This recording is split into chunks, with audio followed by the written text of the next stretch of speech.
तृप्ती, काही महत्वाचं काम करतेस का? हो, खूप महत्वाचं काम करते. मग ते नंतर कर, आधी माझ्यासाठी ज्यूस घेऊन ये.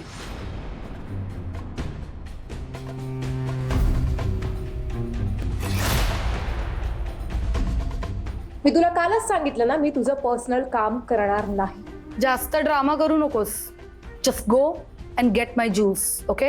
अगं भोंजळे आलाय ना आज, त्याला जाऊन सांग ना. तृप्ती, इट्स माय ऑर्डर. काय करशील?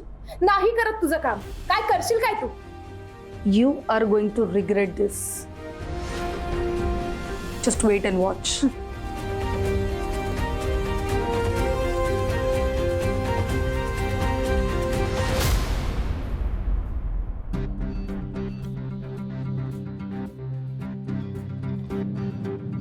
वा,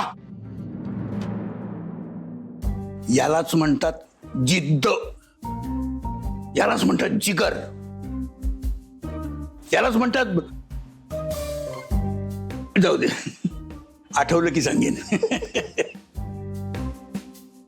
एक काम करायचं, अशीच अडून राहायचं, अजिबात तिची मनमानी सहन करायची नाही. तिला कळलं पाहिजे की तू तिची काही गुलाम नाही आहेस, हो की नाही? म्हणजे तुलाही काय म्हणजे कळलं की ना, म्हणजे काय असतं की आहे ना, म्हणजे लक्षात आलं तुझ्या, म्हणजे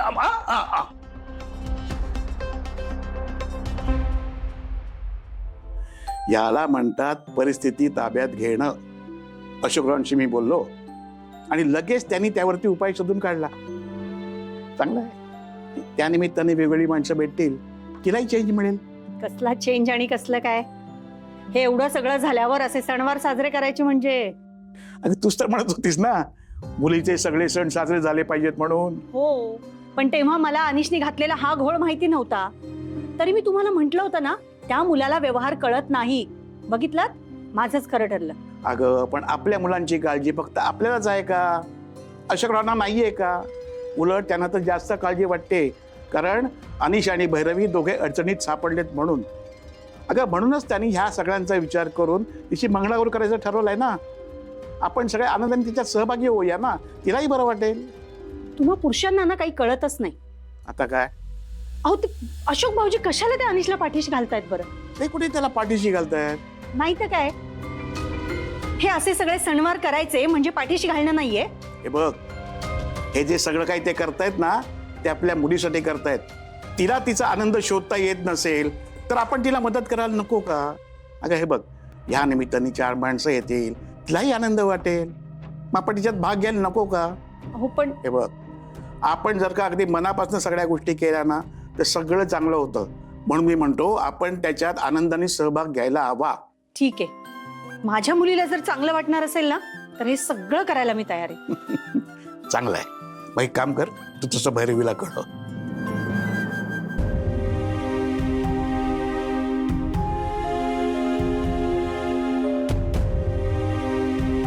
अनिश, मला बोलायचंय तुझ्याशी.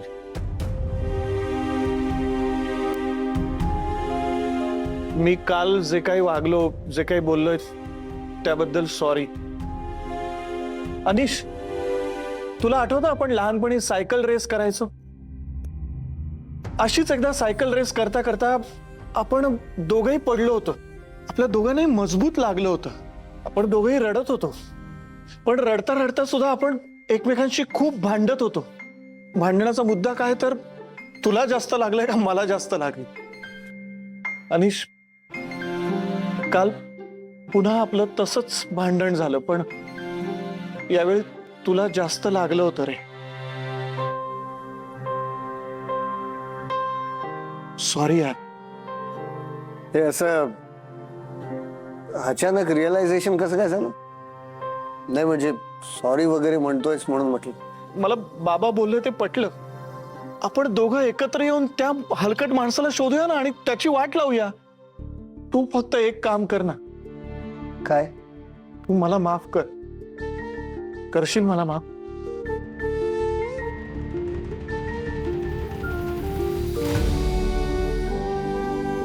हे अनिश, अरे सोड ना, माफ कर ना.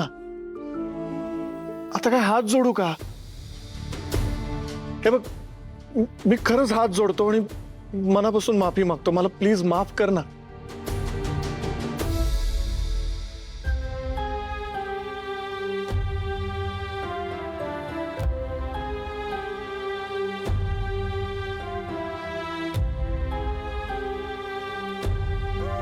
छोड़, कर दिया माफ.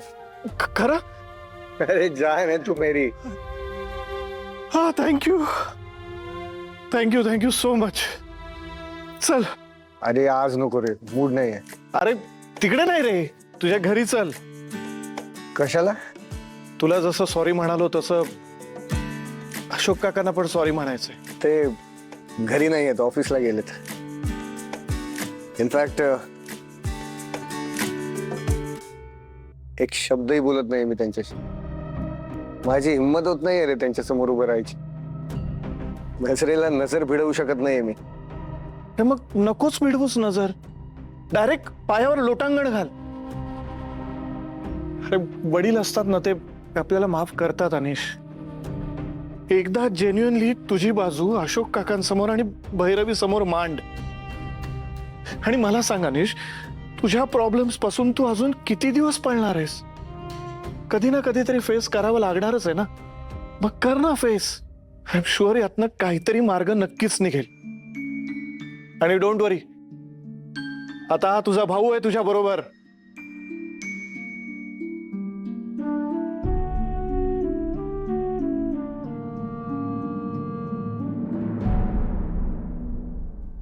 मी तिच्या तोंडावर बोलले, मला नाही असली कामं सांगायची नाही. बॉस झाली म्हणून काय वाटेल ते ऐकू का मी तिचं? एकतर ना तिला प्रेशर हँडल होत नाही. सगळी कामं आम्हीच करतो आणि क्रेडिट घ्यायचं असेल ना तर ही सगळ्यात पुढे. Useless.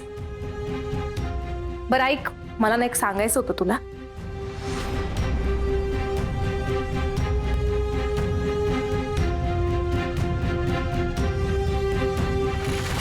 Harsha madam,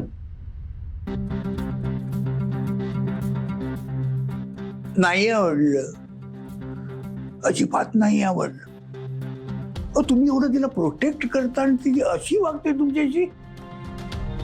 idiot, useless ती म्हणते. असं ती म्हणते, मी नाही. ॲरोगंट, मॅनरलेस, परत तीच म्हणते, मी काय म्हणत. उद्या अख्खं ऑफिस जर असं म्हणायला लागलं तर? आज ती तुमच्या ऑर्डर्स ऐकत नाही, उद्या कुणीच ऐकल्या नाही तर? भैरवी इथं असताना असं वागायची तिची हिंमत होती काय?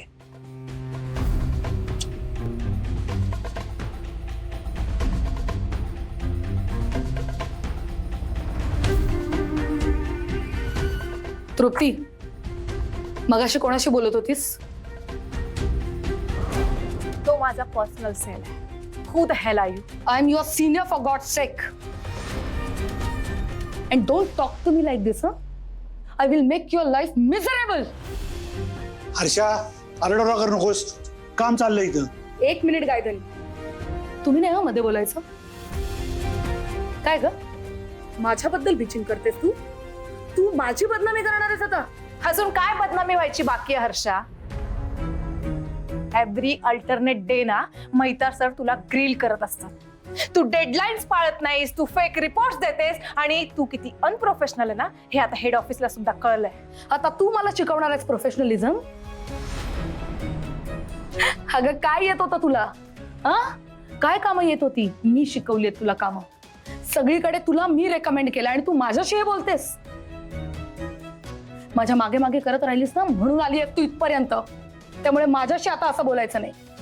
भैरवीला जसं कामावरून काढून टाकलं ना मी, तसं तुलाही काढायला वेळ लागणार नाही मला. So do not challenge me, okay?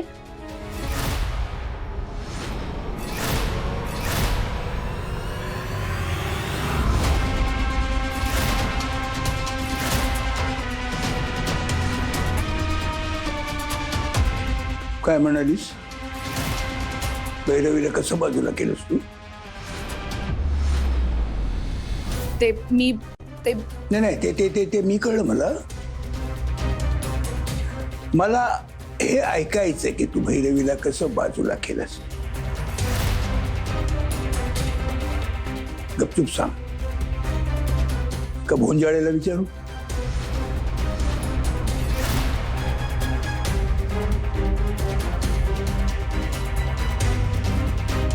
एक मिनिट. हॅलो मेहता साहेब, मला तुमच्याशी थोडं बोलायचंय. तुम्ही इथं येताय का मी तिथं येऊ?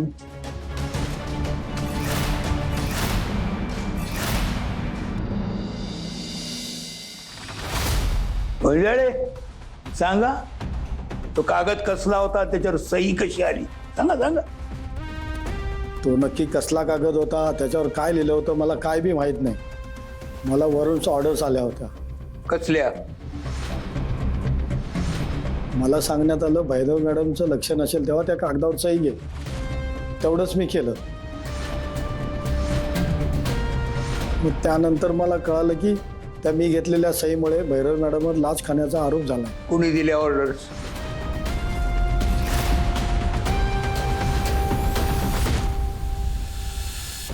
व्हॉट रमेश, माझा या प्रकरणाशी काही संबंध नाही. No no sir, you can't get away with this. आणि तुम्हीच मला सांगितलं होतं ना, भैरवीला बाजूला केलंस तर तुला टीम लीडर बनवेन म्हणून. मी सरशा, तुम्ही माझ्यावरती आरोप करताय. अहो बोंजाळे होता ना सर, त्याच्या समोर हे सगळं डिस्कशन झालंय. पुरावा काय तुमच्याकडे? हा पिऊन याच्या जीवावर तुम्ही बोलताय का हो? किती पैसे दिलेत त्याला? No, this is the limit sir. तुम्हाला भैरवीला काढून टाकायचं होतं म्हणून तुम्ही मला कॉन्टॅक्ट केलात. आणि हे सगळं जे झालंय ना, हे तुमच्या सांगण्यावरून झालंय. आणि ह्या आधी तुमच्या ऑफिसमध्ये 2-3 वेळा आलो पण आम्ही. तेव्हा तुम्ही काय बोललात की मी सगळं मॅनेज करतो म्हणून. How dare you. कुणाशी बोलताय तुम्ही? तुम्हाला काय कळतंय का? मी तुमच्या अगेन्स्ट बदनामीची केस करू शकतो, हे लक्षात ठेवा. ठीक आहे, मग करा. आता अख्ख्या ऑफिस समोर नाही तुमची बदनामी केली ना, तर नावाची हर्षा रणदिवे नाही मी.